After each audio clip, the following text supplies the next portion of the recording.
Okay, hi guys and welcome. Now what we're gonna do is now that our first exam's over, which I'm grading those, I am knee deep in exams. I hope to get them back soon, but it's gonna take time to wade through everything. So what I want to do now is we're gonna kick off with Unit 2, which Unit 2, what we're gonna do is we're gonna go start tackling this idea of slavery, the idea of states' rights. We're gonna lead up to and talk about the Civil War, and then we're gonna take that and we're gonna continue on until the United States becomes a world power. So really what this is if Unit 1 is establishing the United States as an actual independent viable nation, Unit 2 will be the transformation to a world power, and then Unit 3 will be the United States in the modern world. We talked about slavery way back with the founding. We talked about it with Virginia, how it was kind of always there and ever present, but we never really hit the nail hard on, the actual impact of slavery. And so that's what we're going to do today. Initially, remember slavery, by around 1700, if not the 1680s, slavery is more profitable than indentured servitude. Tobacco had been the main crop, but cotton was starting to make a bunch of inroads. But cotton is really labor intensive. It's not that profitable. I mean, you can have a bunch of indentured servitude. God, I'm awake. You can have a bunch of indentured servants. You can have a bunch of slaves working at this, but I mean, it takes a lot of man hours to produce not a lot of cotton. It is not, it's not profitable. And so in this light, the South referred to slavery as what they like to call a peculiar institution. In the sense, it was, they would also use terms like necessary evil in the sense they believed slavery was bad, they kind of knew it was wrong, but they knew the South was based on it, they knew that the economy was based on it, but eventually they argued it would die out, that slavery, tobacco, the demand has been diminishing, people realize what lung cancer is, I'm being a little facetious there, but, the demand's not there, cotton doesn't work, as what, cotton's not worth it. So by the 1790s, there was the belief that slavery was just eventually going to die out. And even though, so we're going to see the South's economy, it's dependent on it. Society, it's structured in a tier system. We'll talk about it more in a bit. But if you weren't a slave owner, you aspired to be a slave owner. How many slaves you owned determined your place in Southern society. So everything revolves around slavery, but at the same time, they told themselves or convinced themselves that it would die out. Now, they never had a timestamp on it. They always believed it was just going to happen sometime in the future. Any attempts to do anything with it, such as, 1808, the slave trade, the South got really defensive. So I would question how much they actually believed it was a peculiar institution, how much they believed it was a necessary evil, but it's what they told themselves all the same. And we're going to see what? That, the necessary evil, it comes from, it's a John C. Calhoun speech, where, and I mentioned this before, but we'll go ahead and throw it in again, where he mentioned, slavery was like holding a wolf by the ears, which, why you would do that, I don't know. You don't want to do it, but you don't dare let go. That, it's a necessary evil that if you were to stop having slavery, everything would be far worse than actually having slavery. At least that's what they told themselves to sleep at night. We're also going to see that part of why they do this is the South, I mean, it's very different from the North. It's a completely different society. It's got a class structure. You're going to have the planter class. These are the guys with 500 to 1,000 slaves. Then you're going to have, your, smaller slave owners. These might have, 50 to 100 slaves. Then you're going to have your new slave owners. And these are going to be guys that have maybe 2 to 3 slaves. But, whereas the planters, they're using the gang labor system. So you've got, just crowds of slaves working sun up to sundown in the fields while you, as the planter, you're in the home, you're enjoying a life of luxury. These smaller slave owners, they're not going to have that much land, and they have to be out working with the slaves. So it's still chattel slavery, but there's not a clear differentiation between free and slave. But then at the bottom, you have the yeoman farmer. And these are guys, they owned their own farms, they owned their own land. They didn't own slaves, but they aspired to be slave owners. Because the idea is everybody gave due deference to the class above them. I mean, it's very much a caste society. You would not intermingle with the people in the class above you. Your politicians generally came from the planter class. And while there's very few planters, something like 1 to 5% maybe of all Southerners were in that planter class, um, that's where the politicians came from. That's where the businessmen came from. That's where the societal leaders came from. Now, one of the other reasons why they did not want slavery to disappear. By the way, I will try to make jokes. I've brought in some other stuff other than slaves for this lecture. We'll talk about Jackson's presidency. It's hard to make jokes about slave owners. I'm sorry, but it's one of those things I really can't do it. That, and most of the jokes that are out there are really offensive, and I'd like to keep my job. So, just saying.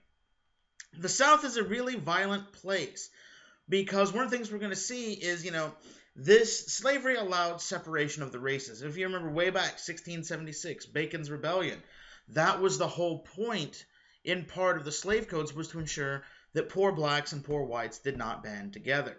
Well, in this case, it doesn't matter how poor, the white guy is, the guy who doesn't have a single slave owner, he has something in common with those who do have slaves because he's at least not black.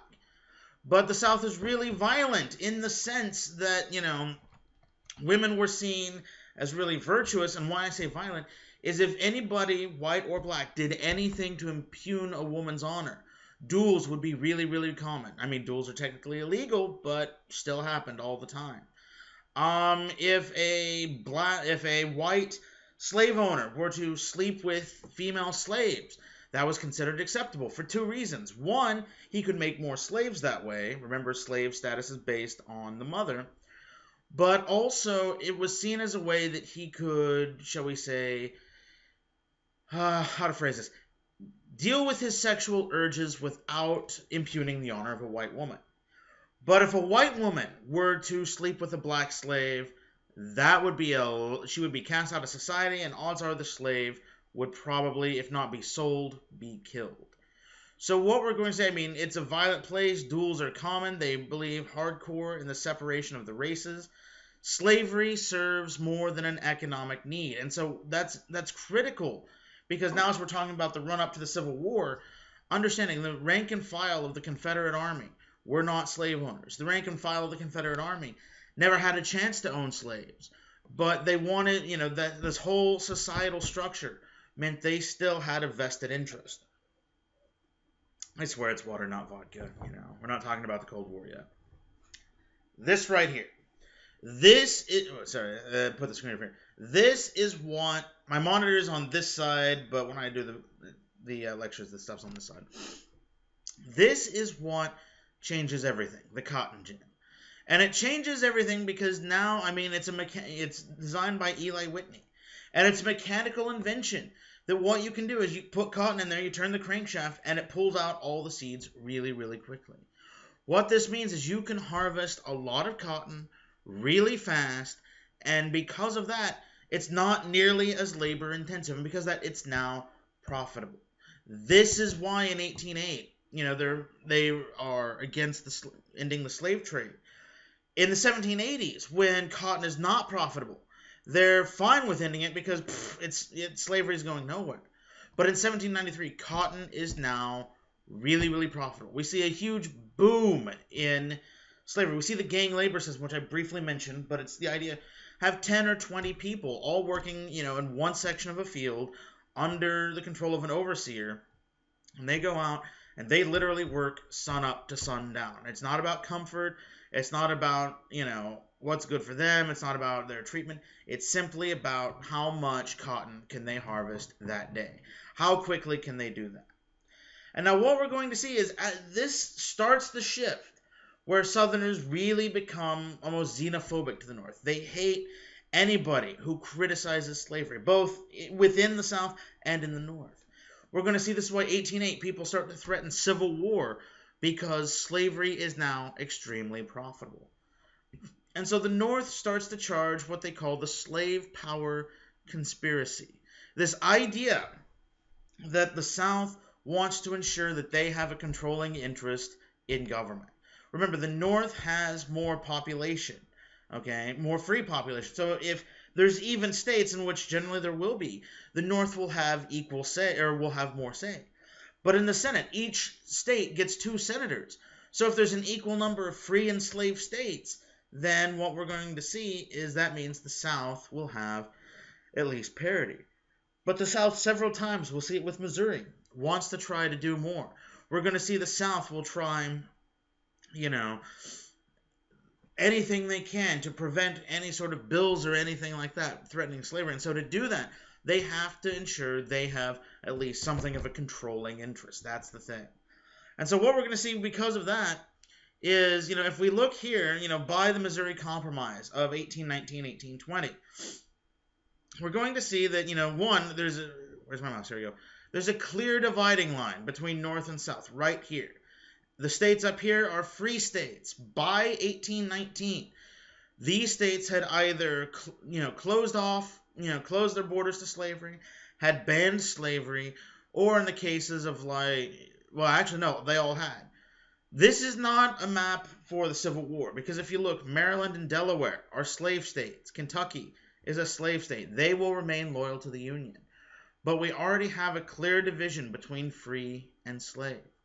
And so what's going to happen is Missouri in 1817 will apply for statehood. And at this time when they're applying for statehood, they would have to choose, are you slave or are you free? Now historically, okay, this map, unlike one I usually use, doesn't have dates. But historically, states applied in pairs. That way, if you had a free state come in, you'd have a slave state come in, and that would help balance it out. That way, no one section would have sort of, an overwhelming majority, or at least a majority in the Senate. And by the way, in case you're not noticing, what you're seeing is this contributes to that breakdown of the political parties. Because we talked about the Federalists and Jeffersonians, Hamilton, all that. But now, as you can see, why do you need to worry about, what section has equal number of free slave senators, whatnot? The issue is people are already starting to vote based on their section, not their political party. And everyone says, I just saw a Facebook meme today about, Washington warned that political parties were going to destroy the Union, and he was right. Maybe. But consider this. Here, when people vote based not on political parties, but on sectional ideas, this actually did destroy the country. This led to civil war. Because political parties could not stop this. Nothing could stop this. If you have a guy in Virginia, it doesn't matter if he likes what the guy in Pennsylvania is doing. If the guy in Pennsylvania is an anti-slaver, then the guy in Virginia is going to vote against him. And it becomes slavery is what we're going to see will become the dominant issue in American politics right up until 1865. You could say, if we want to broaden that to the question of race or the plight of African Americans, from 1817, that's going to become the dominant question until at least 1876. And then for about a 15-year period, it's going to be retaken up in 1954. So jumping back to 1817, Missouri applies for statehood, but there's no free state to balance it. And so even though Missouri has fulfilled all of the requirements for statehood, it languishes. It just sits there until Congress bides its time, and then what happens, I'm going to click once again back to this map. If you look up here at Maine, Maine actually was part of Massachusetts Bay. Congress, with Massachusetts' permission, and because Maine, wants to, they rip Maine off from Massachusetts. They have that come in as a free state, and only then, in 1820, do they finally bring in, Maine as a slave state. Now, this scares the hell out of everybody, because it shows that over the question of slavery, the government will flat stop working. Never mind the fact that, Missouri should have been admitted. Never mind the fact that Missouri had no legal reason not to be admitted. They just don't. They just say, no, you have to wait. Now, as part of this compromise, what they do, and I know I keep coming back here, is they create this line at the southern border of Missouri. What we'll call the 3630 line, the Missouri Compromise line. And what that said is that any new states added to the Union, if it was a line below this, it could have slavery. If it was a line above, it could not have slavery. Now, why they initially do this is if you look, because it looks, knowing what we know of the actual border of the United States, which, let me find my mouse, here's the Missouri Compromise. Here is, the actual northern border. That's a lot more free land. But if you look west of this unorganized territory, which this is the Louisiana Purchase, this Oregon country was half claimed by Britain. So we knew that this right here was the border of New Spain. We're already, by 1817, we're already planning, by the way, on New Spain. We'll talk about that in the next lecture.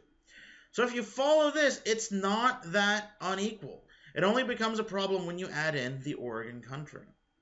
But now, once again, we're dividing a clear line between free and slave.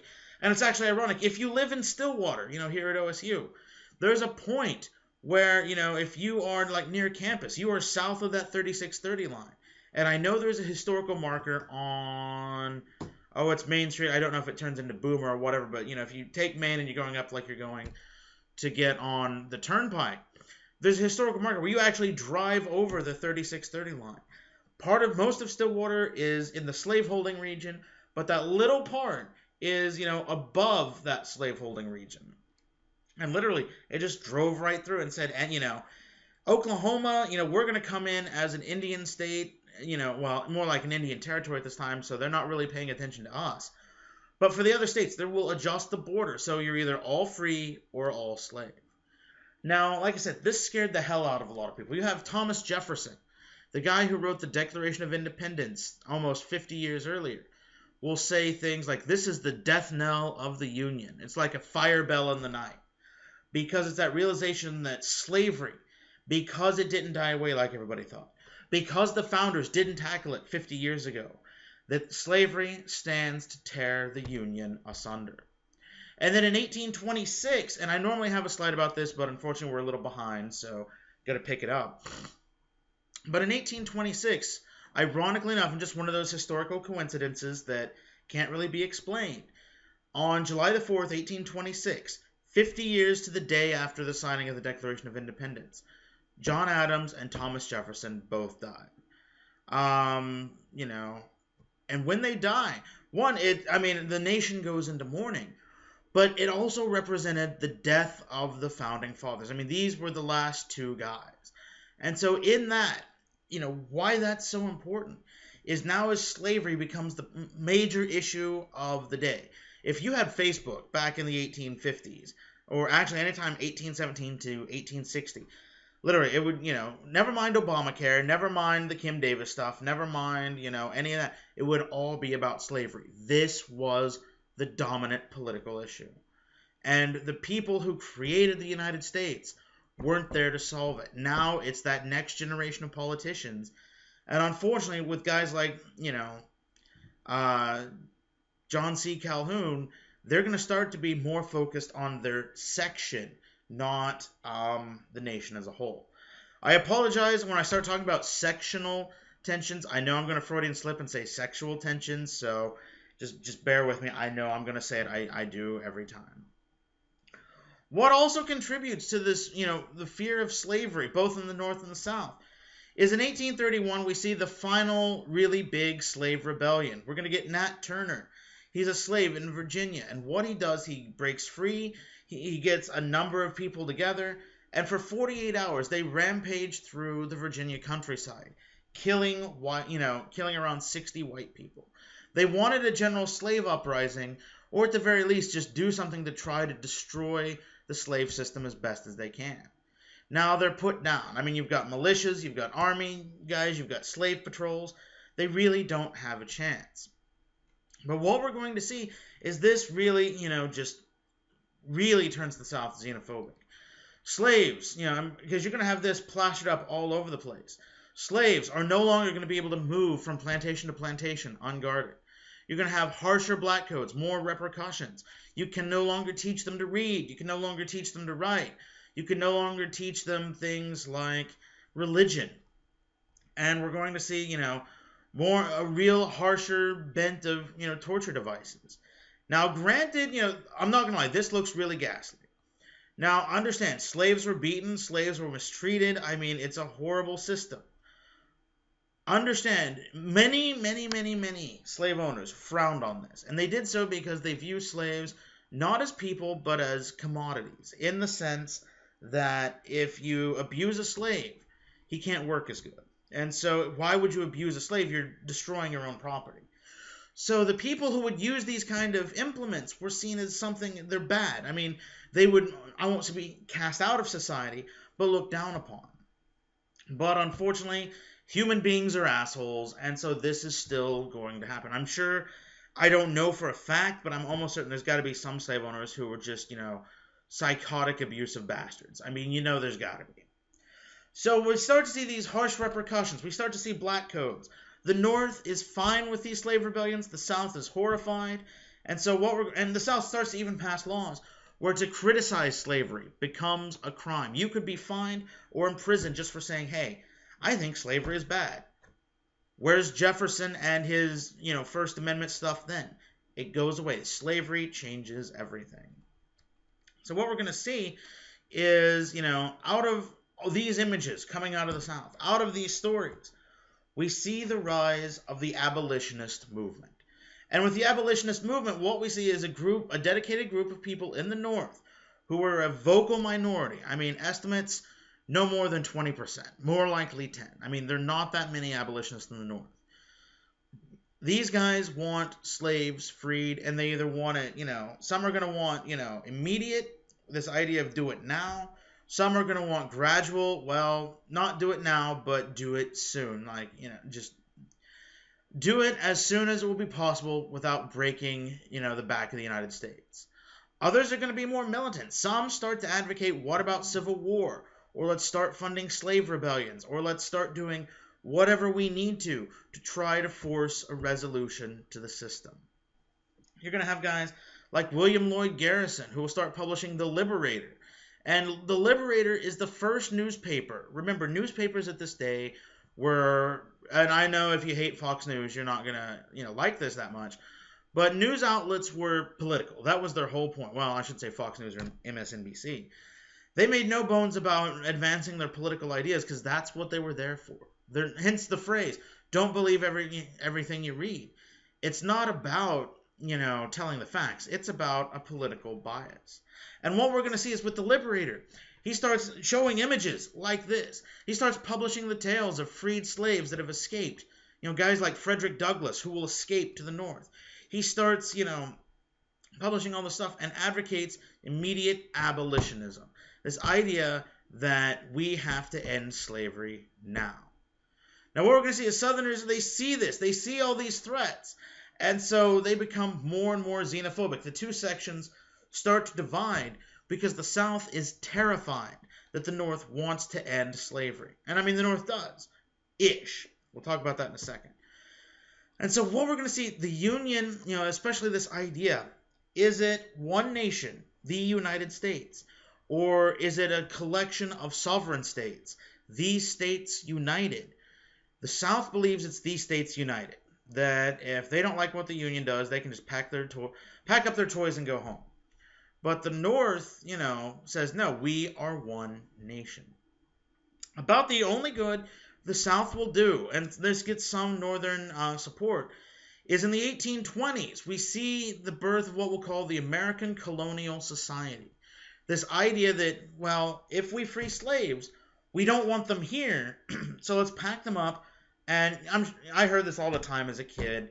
I'm sure you guys have unfortunately heard it too. It's very racist, but send them back to Africa. This idea that, well, African Americans are from Africa, so send them back. I remember as a kid, God alone knows what possessed this girl to do it, but middle of my freshman English class in high school, somehow talking about civil rights, and she just piped up, my mom says we should send them all back to Africa. That's still, unfortunately, a lot of people think that today. It's horrible, it's racist, but they do. Unfortunately, the ACS in the 1820s was the embodiment of that. They literally actually tried to do that. The nation of Liberia was set up by the American Colonial Society. The people there were ex-slaves taken from the United States. That's why the capital, Monrovia, named after, James Monroe, President of the United States, till 1825, excuse me. We as a nation set that up. Now, it doesn't get that much funding. People don't do it. They realize transporting millions of people costs a lot of money, and so they don't do it. Now, along with that, I mentioned the North, supports it some. When we talk about abolition, okay, understand people in the North believe slavery was wrong. They didn't like it. But many times they did not like it because they were afraid it would influence them. They were afraid of the slave power conspiracy, and they were afraid of what if slavery expanded out of agriculture. If you want to get a job in a factory, how do you... Whoa, I just entered puberty again. Excuse me there. My voice is fine all day till I give a lecture. I literally don't know why. How do you compete if you want to get a job in a factory with a slave? Okay, you have to, work for low wages to be competitive, buy your own food, buy your own clothing. In the North, some in the South will argue the North sees what we'll call wage slavery, in the sense that, you can't quit your job and go do whatever. You can't go buy your own land. No, you're stuck there. But if a slave were to work in a factory, he's not going to be paid. His clothing, his food's all going to be provided for. How can you work cheap enough to maintain a livable wage and stay competitive? And they argue you can't do it. So when the North, what I'm not saying, unfortunately, is the North doesn't want abolition for equality. Very, very few people in the North, even into the 1860s, believe that African Americans are equal, believe they should have equal rights, believe they should be citizens, believe they should vote. All of that, unfortunately, comes later.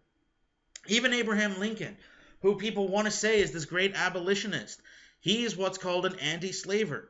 He, in the 1850s, said that, look, I don't think African Americans should be equal. I think they should be free. I think that they should not be in bondage. They shouldn't be in slavery. But they should not be equal to the white man. And so what we're going to see, it's, unfortunately, abolition and equality are not the same thing. What we are going to see in the South is now, because of the abolition, the South hates abolitionists. And it's these guys that what we're going to see, this is really what makes them hate the North. And it's really what makes them in 1860, when Abraham Lincoln gets elected, they just, take their toys and go home. They just decide not to play anymore. And their best attitude comes from this guy, John C. Calhoun, which this guy, War of 1812, he's a war hawk, he's a nationalist. But by the 1830s, he's a states' rightist, and that's all he cares about is how things can be done for the state. By the way, I love his hair because it just makes me think of aliens. Just saying. Okay. So what we're going to see is, Southerners become more and more defensive of their peculiar institution. Virginia in the 1830s wants to maybe, see about banning slavery. What if they should do it? And we're going to see it's voted down because people start to use this idea called the positive good. And we're going to see, that, because this isn't, by the way, to stop, Northerners. This is to convince Southerners that slavery is a good thing. And we're going to see in 1837, we're skipping ahead a little bit. We'll go back and talk about Jackson's presidency here in a sec. But let me find it. I've got a speech here. But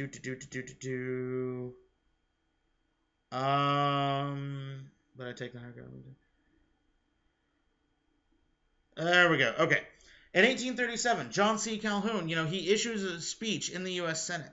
It's going to get so bad. We're going to see things such as the gag rule, where Southerners in the Senate will pass stuff saying you can't even bring up talking about slavery.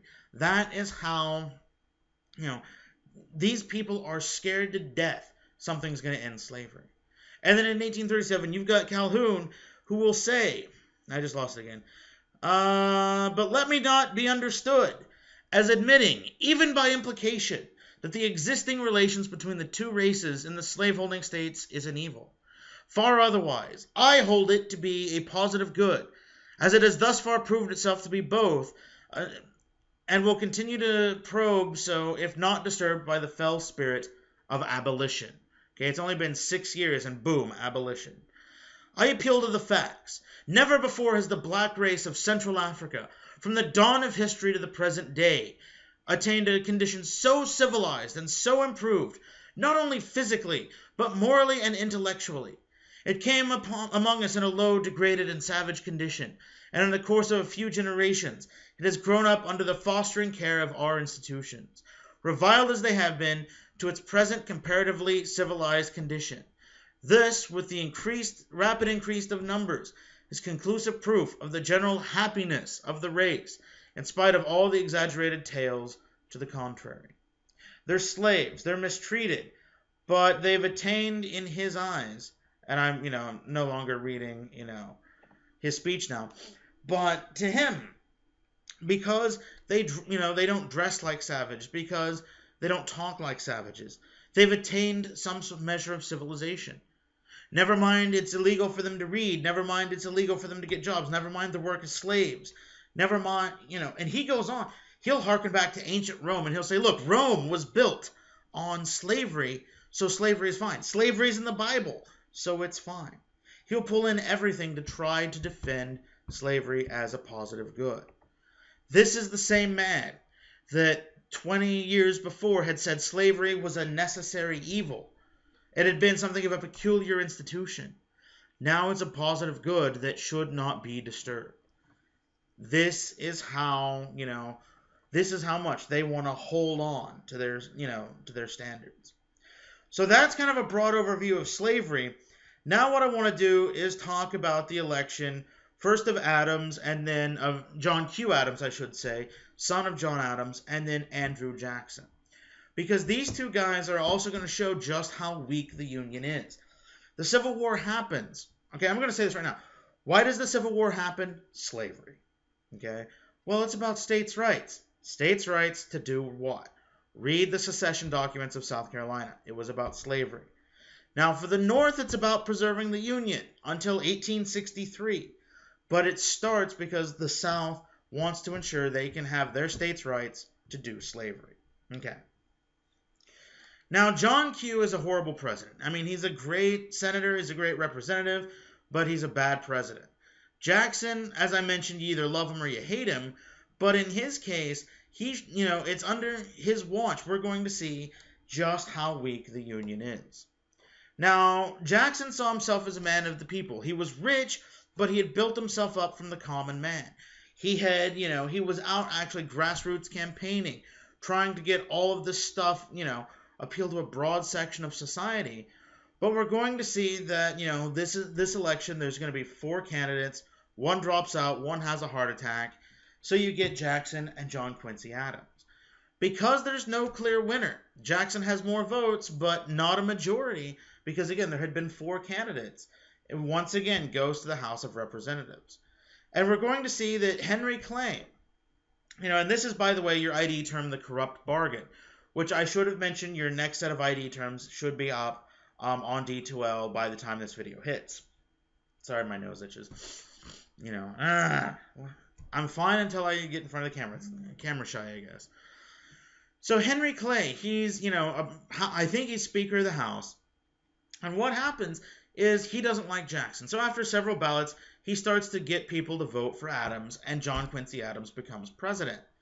And then as soon as Adams is sworn in, Henry Clay becomes Adams' Secretary of State.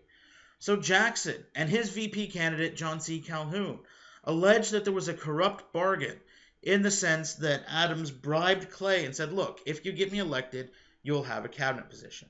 Now, there's no evidence of that. In actuality, Clay was the best qualified. Clay, was a brilliant politician. He should have been president, but doesn't happen. But why this is important is, one, politics in the 1830s, or in this case, 1820s, a lot like it is today. Everyone's always looking between the lines. But it also shows just how frail everything is, because there's still North and South. Jackson and Calhoun are Southerners. They're slave owners. Adams and Clay are Northerners. They're not slave owners. And we already see the two sides just kind of, I have no idea what this is, but, they're fighting against each other already. And so it's this idea that, anytime it looks like the North has an advantage, somebody from the South will be right there attacking it. Now, we're going to see that because of this, why Adams is so important is we're going to see he's elected in 24, comes into power in 25, and we're going to see that under his watch will start the Tariff of 1828 that once Jackson comes in, we're going to get the nullification crisis. And the nullification crisis, its significance, shows just how frail the Union is and how much the sections hate each other. So what we're going to see is the Tariff of 1828. Northern industry is just starting off, okay? But it's still cheaper for the South to buy goods from Europe. So they had protective tariffs. And so in the Tariff of 1828, it was a fairly high tariff. And what we're going to see by these cartoons, look where the voting line is. The upper South, the more industrialized South, can get along with the tariff. But the deep South, the slave owners, they do not. Some in the far north who are new, they don't even like that tariff. I mean, 60% opposition. But what we're going to see, the funeral of free trade, and it's this idea that all these northern states, are killing free trade. That free trade, the South wants free trade, but if there's free trade without government intervention, then how do you, what do you do to protect southern businesses? What do you do to protect northern businesses, What do you do to protect those industries trying to get off the ground? The protective tariff isn't even going to go away until the 1890s. It takes until the Industrial Revolution fully hits the United States. So we saw this tariff. 1828 raises the rates on all imported goods. Nothing is exempt. And we're going to see the rise of lobbyists. This idea that, manufacturers, farmers, all of this, they're going to lobby Congress. They want a really high tariff. And the South will call this the Tariff of Abominations because it hurts their economy. Now they have to pay more to buy northern goods or pay more to buy imported goods. And so in doing so, their dollars they don't last as long. Why this is important is, it's not just slavery. The two sections think differently in terms of, understand, the South, it's agrarian, it's agricultural. Slavery is because of it. But what we're going to see, the South is one way. The North, it's more industrialized, it's more internal improvements. By the time we get to the 1860s, more railroads, more factories. Two distinct, different sections. And while slavery is probably the biggest, most glaring, most vocal difference, the fact is, completely different ways of life. And so in that, what we're going to see, the Union is starting to come apart. The Union is just starting to tear apart, and politicians don't really have any means at their disposal to be able to actually do anything about it. Now, into this, we have to deal with the election of Andrew Jackson. He's going to run again in 1828. And, the tariff issue, Jackson doesn't really campaign on much, okay? Jackson just wants to be president. We're going to see there's going to be a lot, Jackson runs as a common man, but there's going to be a lot of hesitancy about electing him. On account of some of the bloody deeds of General Jackson. Jackson was a duelist. He had killed several people. In 1819, we'll talk about it a bit with expansion, but one of the precursors for the Adams-Onis Treaty to bring Florida into the Union is Jackson single-handedly invaded Florida, found a couple of British guys, thought they were instigating, Spanish Florida, mind you, British guys, thought they instigated Indian attacks, so he executed them. Why do we get Florida? Because Spain realizes they can't defend it, so might as well sell it to the United States. And by sell it, I mean just make the United States, agree to pay the debts of people that owed debts to Spain. We really stole it from them. Why this is important is, Jackson's an interesting character. Again, you love him or hate him. He doesn't give a crap about, established authority. He doesn't care about how things should be done. He's a firebrand. And because of this, the South likes him. But we're going to see as this Union starts to fall apart, he is hardcore a Unionist. He also sees himself as a man of the people. And so when he gets elected, we're going to see that his idea is to throw a huge party. He commissions a 1,400-pound block of cheese, sends it to the White House. And he says anybody in Washington, D.C. can come party at the White House. They literally trash the White House. The White House, not destroyed, but it is trashed. It takes weeks to repair the damage. This thing, hundreds of people showed up. This block of cheese, I'm sorry, I guess the entire city of Washington was constipated Because, I mean, this is a huge block of cheese, and you could just come and take off as much as you want and just go along your merry way. Now, he says he's common man, but if you look, everybody in the picture is finely dressed. So the common man only went so far. But Jackson was popular. People liked him. People, liked what he had done. And so so much so that when he's elected, he creates one of the two political parties we have to this day. He does grassroots campaigns. Understand, voter turnout was, more and more people turned out then than they do today. Politics was a great thing, whereas we dread campaign season. They loved it because people came in giving speeches. There would be parades. It's this huge community affair. Not to mention, there's always free food and, free booze, so why the hell not? So we're going to see, this starts a grassroots political movement in the sense that Jackson doesn't go out and campaign, but his supporters go and campaign for him. Jackson has some support in the North, a lot of support in the South, and now for the first time, important, support in the West.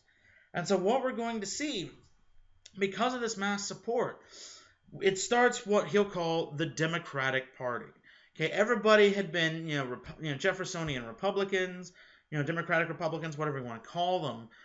But after the era of good feelings in 1819, people stopped referring to political parties. The idea was, well, we're all the same, so party doesn't matter.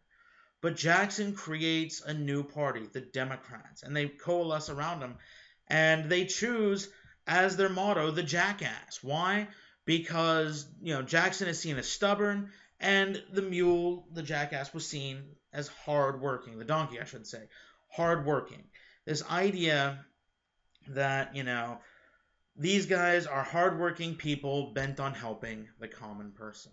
And so we call this period Jacksonian democracy. And now and unfortunately, again, I've had to clip a few things. So what does Jacksonian democracy entail? The era. We're going to see a rapid expansion of the American government.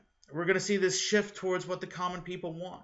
We're going to see the tearing apart, or the starting to, of the Union. We're going to see Indian removal. About the only thing we don't see is hardcore expansion because, at this time, you're going to, 1836, by the time Jackson leaves office, you're going to see, the Texas Revolution in Mexico. But the United States itself kind of limits its personal expansion just because we don't want to go too far. So this grassroots campaign, I kind of touched on this, but again, music, food, festivals, it's a family activity. You actually wanted to go because it's fun.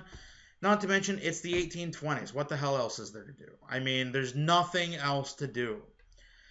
Much like a modern campaign, there's going to be all sorts of rumors. There's going to be personal attacks. One of the charges levied is Jackson, Jackson's wife will more or less be attacked. And she's going to die, she's going to die because, by attacked, I should say, attacked by rumors because she was technically married when Jackson, met her. Her husband died at sea, so it's this question of impropriety. And she will die, during this campaign. And Jackson will see, it's because of the rumors, and it makes Jackson really, really, really pissed off. Jackson is incensed. Now, Jackson is portrayed as a man of the people. Understand, he's a slave owner, he's rich, he's wealthy. He did work himself up from nothing, though. So it's this idea, you could say a couple of things. One, it's true democracy. In the sense, it's not the founders, it's not these, really, it's not the aristocrats. It's not the Virginia dynasty. It's not, the Virginia-Massachusetts dynasty. It's also, you could say, probably the first iteration of the American dream, of a guy who was poor, working his way up, and becoming president of the United States. So at the time, they see this as that this is the triumph of the common man. Now, what common man wins the Battle of New Orleans, fights a bunch of duels, invades Florida, and then wants a 1,400-pound block of cheese? I have no idea. I'm just thinking how much I'd pay for like a, what is that, an 8-ounce block of cheese at Walmart. How the hell much did a 1,400-pound block of cheese cost? Ugh. I mean, that's, I've got the money to throw around, right? Right? God, I cannot talk today. So what we're going to see is, Jackson doesn't campaign on a lot of stuff. He's also a really good politician in the sense, what is it Ben Franklin said? My opinion is I have no opinion. Well, Jackson campaigns to, do things better. He says, I'm going to make life better. I'm going to do this. But the only thing he really campaigns on is the idea of Indian removal, that Native Americans should be removed from their states and kicked out to the West. But one thing he does do, and this is an ID term, we're just briefly going to talk about it. Jackson hates banks. He had worked himself up and he was rich, right? Well, when he was a youth, he put money in a bank, and the bank folded. What's FDIC? Anybody know? I don't know why I'm asking, because you can't really respond in real time. But the FDIC, the Federal Deposit Insurance Committee, whatever, corporation, one of the three C's. Anyways, what it does, it says if you put money into a bank and that bank collapses, you will be insured up to $250,000. Anything over that, you're done. That doesn't exist here. That's a New Deal invention. So if you put your money in the bank and that bank folds, you don't get anything. Well, there had been, that first Bank of the United States, its charter expired. They created a second Bank of the United States. And so what happens is, there had been an economic downturn after the War of 1812, the Panic of 1819. We didn't really talk about it, but, it's just one of those things that happens. It usually happens after a war. People blamed the bus. And so in 1836, the charter was set to expire. Well, Jackson had started talking bad about the bank. Jackson hated the bank. And he'd said things like, I'm going to kill it. So Nicholas Biddle, the president of the Bank of the United States, seeks, to have the charter renewed 4 years early. Why? Because why not? Because he's an idiot. I mean, it's simply, in the absence of political issues, you make them. I mean, it's politics 101. So Jackson makes this the primary issue for the election of 1832. But by this time, he's listening to what we'll call his kitchen cabinet. Unfortunately, he had to combine a couple of lectures again because we're behind. But due to the Peggy Eaton affair, where, nobody really wanted to talk to the wife of this one cabinet member, and pretty much what had happened is Jackson ordered his cabinet, make your wives talk to this person. And I love my wife. I can't make her do anything. I assume it was the same in the 1830s. So most of them resigned or got replaced. So Jackson gets his own unofficial advisors together, people not confirmed by the Senate. And so they told him, okay, campaign on eliminating the Bank of the United States. Campaign on getting rid of it. And so when Jackson wins by a landslide in 1832, he sees it as a mandate. And again, this is something else politicians do to this day. If they get reelected, they never look at it as, well, you suck, but the other guy sucks worse. It's always a mandate to keep doing whatever they're doing. So what Jackson starts to do is defund the Bank of the United States. And what he does is, okay, let's take all the money out of the Bank of the United States and let's put it in what we'll call pet banks, smaller Jim's Bank, Bob's Bank, Bill's Bank.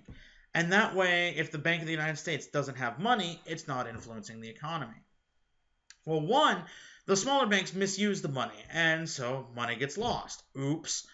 And then what happens with the bus is, how does a bank make loans? Why you get, if you have money in your savings, why you get interest on it is the bank technically loans that out to other people. That's why you get interest. What happens is, if a bank needs to make loans, they have to pull money from savings. But if there's no money in savings, the bank can't do business. So if it wants to make money, it has to be able to loan. So what it does, it calls in all credit and all loans. And unfortunately, as we're today, okay, if you've got like your car loan and it says you have 2 years to pay it off, nothing that bank can do can make you advance that timetable. You can advance it. You can pay however you want. You can refinance, whatever. But a bank can't do anything. At this time, they could literally send out something and say, okay, you had 2 years to pay off this loan. Due to unforeseen circumstances, you have to we're calling it in. You have 48 hours to pay in full. How many people can do that? And so what we're going to see is it creates the Panic of 1837. Jackson, become so fixated on the Bank of the United States. And you're going to have things like this, what are called the bank war. This idea where Jackson sees it as a multi-headed monster. He's going to go in with his sword and kill it. Jackson will say, the Bank of the United States is trying to hurt me. I will kill it. He wants to destroy the Bank of the United States. And to do so, he has no problem just completely screwing up the American economy. So understand, that's something to keep in mind about Jackson. The one saving grace I'll give him is the nullification crisis. But beyond that, he's a one-minded, obsessed man that when he sees something, he goes at it. He doesn't care what the side effects are. So that sucks in the case of the bank war. It sucks in the case of Indian removal. But with the nullification crisis, it's actually very helpful. It's now the 1830s. It's 1832. Jackson's campaigning. He's going to be reelected again. The Tariff of 1828. And yes, this has relevance to slavery, because with that economy in shambles, that means the South has to hold on to slavery all the more, as well as the nullification crisis. We see South Carolina afraid of the federal government. That's kind of key and important. So the South, it's still angry over the Tariff of 1828. Calhoun is now advocating states' rights, both in slavery as well as the tariff issue. While he's running for vice president, he writes the South Carolina Exposition and Protest. And in this, he lists all these grievances, how the tariff is hurting the South, how it's the death of free trade, how it's unfair, how all this is a problem. He even says that the tariff was unconstitutional. Now, no one's going to do a lawsuit to take it up to the Supreme Court because, of course, it's constitutional. The Constitution provides that the United States government can tax imports. Of course it is. But remember the Kentucky and Virginia resolutions? That any law that, and this is Madison and Jefferson, any law that people thought was unjust or unright could be nullified by a state, that a state was not bound to following an unjust law. We see that doctrine come in here. South Carolina, with this exposition and protest, remember, Calhoun is a senator from South Carolina. He harkens back to these doctrines and he says, look, if we think it's unconstitutional and we think it's unfair, then we have the right to nullify the law, that we can do whatever we want to try to nullify it. This is a problem because if South Carolina goes through with this, then what that means is the federal government is passing a law, in this case a law to collect imports, and South Carolina is not going to do anything. And if South Carolina doesn't do it, what about the rest of the South?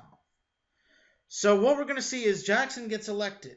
And so there's some thought that because Jackson is both a slave owner and a Southerner, there's thought that any future tariffs he's going to be sympathetic to the South. But in 1830, what happens is, in Calhoun, they're at a party. And Calhoun says something about states' rights, but we should always, never mind what the government wants. We need to uphold the rights of our sovereign states. I think that's what it is. I'm kind of paraphrasing.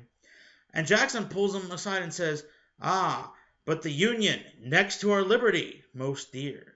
What Jackson basically says, states' rights are great, but the two things that actually matter are liberty and the Union.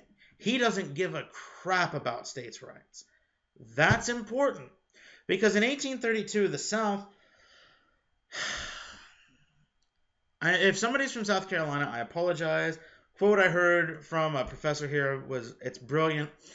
South Carolina, too small to be its own nation, but too big to be an insane asylum. Why? In 1832, they get the bright idea. What if we pass a new tariff? And in this tariff, we say it will replace the tariff of 1828. And they say, let's make it so stupidly high, even the North will say no. Make a tariff so high that even the North is going to say, guys, no, that's too much. If it fails, the tariff of 1828 might fail with it. So the South, this is introduced by the South. The North says, okay, yeah, sure, we can live with a tariff that high, absolutely. And 1832, the tariff passes. The South's plan has completely backfired. Because of that, what we're going to see is that South Carolina, their legislature, votes to nullify. And South Carolina openly says that within these borders, the federal government will not be allowed to collect taxes. This is no different than, people trying to say, well, if there's a national assault rifle ban, where, what is it, the states that tried to pass bills saying that, the ATF can't come into the state.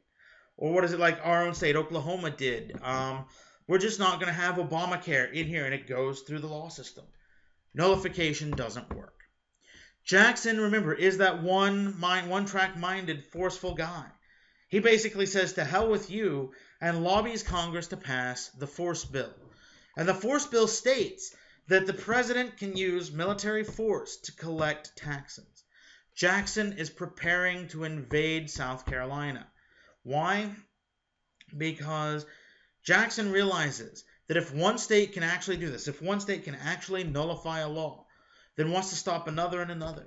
There's nothing unconstitutional about the tariff. They just don't like it. They voted no, but it's this whole idea. Remember the anti-federalist tradition. Well, we don't like it. We vote no. Well, it still passes. All right, we'll try to change it within the system. This is a threat to that. If South Carolina can just say, no, we're not following it, all cohesive rule of law breaks down. So the crisis is averted. They pass what happens is Jackson mobilizes the army.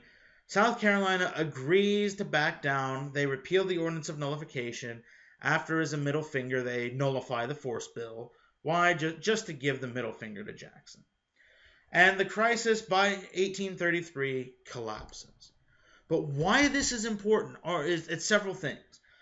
How frail is the Union that over a tariff, okay, if slavery is the dominant issue, if over a tariff, a state will try to nullify it and almost bring about an invasion, what happens if the federal government passes a law about slavery? We also see the two competing things. The Northerners side with Jackson. The Union is supreme. But Southerners rally to South Carolina and they say, what happened to you guys was wrong. The state is supreme. If the state doesn't want to do something, if the state doesn't want a tariff, or if the state doesn't want, say, Obamacare, they should not have to follow it. So it's this whole idea of states' rights versus federal rights. I have no idea what this is. I've got like this small of a window and I'm trying to figure out some sort of hand gestures. My voice is going, I'm sorry for that. Now Jackson starts really hammering home the idea, there we go, that the federal government is in fact supreme because he's willing to use military force.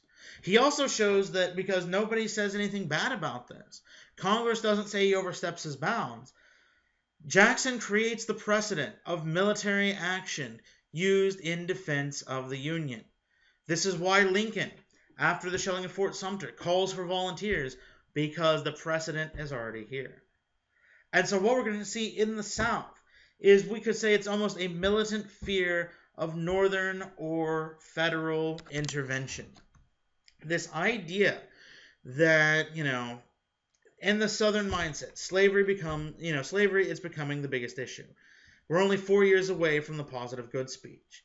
If this happens over a tariff, okay, the South, cares about the tariff, but not nearly as much as they care about slavery. If they'll do this for a tariff, how far will they go over slavery? If the North will threaten invasion over a tariff, what happens when those abolitionists gain traction and convince people in the North that abolition is the key? What will the North do then? And so you see North and South distrust each other, and that gap just widened. And it's blatantly obvious that the government is going to possibly be incapable of stopping it. Unfortunately, I need to talk about, because again, we need to combine. I'm sorry this video is going to be a lot longer than normal, so bear with me. But the only issue that Jackson campaigned on was Indian removal. And his biggest issue is he had adopted a Native American child. And he believed Indian removal was the best in the sense, take them from the east, move them to the west, and in doing so, what we're going to see is that their tribal customs can be preserved, that, he would argue that, well, it'll just prevent white encroachment. We'll give them territory, Oklahoma, that's so bad not even the white man will want. Unfortunately, there's also the racist component, in the sense he overlooks the reality, he doesn't actually care about them, and he has no problem if they lose their land. So we're going to see, in the case of the Cherokees, which are going to be, this is really what starts it in Georgia. There's gold found in Georgia. Georgia wants Indian land. And so what happens is the Cherokees, they have a white-style government. Their constitution is taken from the United States government. They try to coexist. They're going to get guys like John Ross, who will eventually become principal chief. Granted, he's only, I think, 1/8 Cherokee, but he's a fantastic legal mind. The Cherokee Nation will sue through the United States government. They sue to try to stop this. They want to coexist and use the American legal system. We see in Cherokee Nation v. Georgia, the Supreme Court rules that the Cherokees are a domestic dependent nation. And what that means is the United States government has a legal and moral obligation to protect them. Then in 1832, we see Worcester v. Georgia. And what we're going to see is, I think that should actually be spelled Worcester, but it's pronounced Worcester. Oops. Things I just noticed after 3 years of teaching this course. John Marshall, the same Supreme Court justice that gave us judicial review, he's still there. And what's happening is in the 1830s, people from the state of Georgia passes a law saying that, you can just go take over Indian land. It's yours. It doesn't belong to them. It belongs to the state of Georgia. You can go. That's perfectly fine. What happens is John Marshall says that Georgia cannot legally impose law over tribal lands. If they're a domestic dependent nation, they only answer to the federal government. But Jackson wants Indian removal. And so what he says his famous quote, and this is kind of relevant, to if you've been paying attention to the news, the Kim Davis thing about, the gay marriage licenses in Kentucky. Justice Marshall has made his decision. Let him enforce it. Jackson so wanted Indian removal that he went against the Supreme Court. It's the duty of his office, the executive branch, to enforce a Supreme Court decision. He says, no, that's great. Marshall's made his decision. We're going to do this anyway. It's going to be a fait accompli. We're just going to do it, and there's nothing these guys can do. Again, I wish I could make jokes, but unfortunately, slavery, there's not much I can joke about. And so with removal, we're going to see the Trail of Tears, or what will be called in many other languages as a long walk. Now, I grew up in Oklahoma. I myself am part Cherokee, like 1/512, which if you look at how white I am, I don't see how that's possible, but whatever. Albino Cherokee, I guess. Hey, there's a joke I can make. But what we're going to see is almost every tribe undergoes this. We're going to see, the 5 civilized tribes, the Cherokee, Choctaw, Chickasha, Creek, all of these, people that had tried to adopt, they're called civilized tribes because they want white-style government. They're all moved. People in the north are going to be moved. Later, we're going to see the reservation systems. People are just going to be moved, and generally Indian territory is where they are sent. Now, what happens is tribes divide between mixed and full-bloods. The full-bloods were the more traditional, with the exception of guys like John Ross, who he considered himself traditional. They wanted to keep the land. But the mixed bloods were also slave owners, and they wanted to adapt, and they realized that if they just packed up and left on their own and signed new treaties, that they could get better deals. And so we're going to see, 1832, 1833, they're going to evacuate. But the traditionals stay until the army comes in and rounds them up. And we're going to see things like this, the sinking of the Monmouth, where what would happen is in some cases they would be put on steamboats where possible, where they had to cross rivers. And steamboat captains wanted to make money, so what they would do is they would pack these guys about 3 times more than what these boats could hold. But boiler explosions were common. And in this case, some boats would strike stuff and sink, others would explode. There's going to be a huge loss of life. And along with that, we're going to see others in the Trail of Tears, they have to march, often in the dead of winter. We're going to see the mixed bloods in 1835 will sign the Treaty of New Ashoda, and pretty much they, without permission, cede the land, and they pack up and move off. They pack up and go. We then see, in 1838, the treaty said, okay, you've got like 3 years to relocate yourself. Well, the traditionals don't. They hope the government will forget or change their minds or whatever. What we're going to see, the government decides in 1838 to round these people up. They don't even get to take all their stuff. Quite literally, they show up, they're told, grab food, these guys have weapons, grab food, grab provisions, blankets, whatever you can carry, you're out. Well, what happens to my... And in some of these cases, they had good houses, they lived like white people. It was there to be taken over by the state and sold or taken over by a homesteader. They lost everything.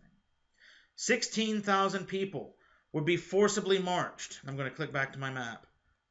From Georgia in the case of the Cherokees, from Alabama in the case of the Creeks, in all these cases, forcibly marched all the way to Indian Territory.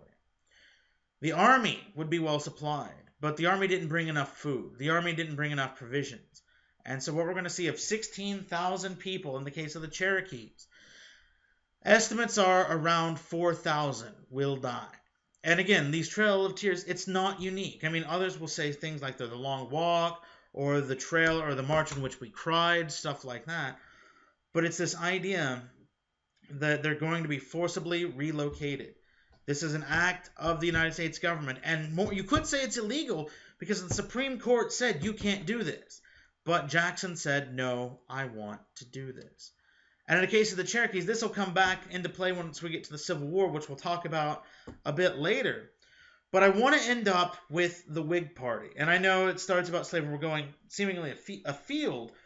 But why the Whig Party is so important is in 1840 we see the birth of the second party system. The Whigs, they take their name from the people who opposed the Tories in the British system, because they look at what Jackson's doing with the Bank of the United States, with Indian removal, with nullification. He's going to be called King Andrew the First, derisively. Hence why they're the Whig Party. They want to oppose the king. The Whigs also want a shift away from slavery. Slavery is still there. But the Whigs, they want internal improvements. They want Henry Clay's American system. Didn't really talk about that much. But Clay had this idea that the American government should be the ones actually building roads and things like that. The Whigs want direct government intervention. They want tariffs. They want this loose construction. They want, they're going to cling to the Protestant work ethic, this idea that you work hard to achieve salvation. And they have to do this because slavery by now is on everybody's minds, and there's no clear defining issue. We'll talk about it once we get to expansion. But in the late 1830s, Texas applies for annexation. One, okay, we don't want to tick off Mexico. But two, there's no free state to balance it. And Texas is a big state. You can carve that up. Slavery dominates everything. And the second party system is the attempt to move away from that. And its inability to combat that is actually what will directly lead to the collapse of the American Union and Civil War. So on that happy note, we'll pick up next time with American expansion. Sorry this has been about 20 minutes longer than normal. I know I should have chopped it up, but I'm trying to get you guys, pick up and keep you on pace with my more traditional class. And in that class, we're even running behind. So as always, if you have questions, let me know. Please download the latest ID list. And if there's anything I can do, just shoot me an email or come to my office. And as always, I'll see you in the next video.